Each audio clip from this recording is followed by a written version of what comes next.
முருகன் உன்னை தேர்ந்தெடுத்திருக்கிறார். இந்த ஒரு வாக்கியம் கூட உன் இதயத்தை குளிர வைக்கும். ஆனால் அவர் ஏன் உன்னை தான் தேர்ந்தெடுத்தார் தெரியுமா? இதற்கு பின்னால் மிகப்பெரிய காரணம் இருக்கிறது. முருகன் எப்போதும் மனம் சுத்தமானவர்களைத்தான் அணுகுகிறார்.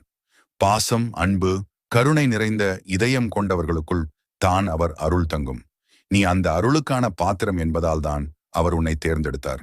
நீ துன்பத்தை தாங்கி வளர்ந்தவன். வாழ்க்கையில் நீ அனுபவித்த துன்பங்கள் உன்னை உடைக்கவில்லை, உறுதியானவராக மாற்றியது. முருகன் துன்பத்திலேயே பக்தர்களை வடிவமைக்கிறார்.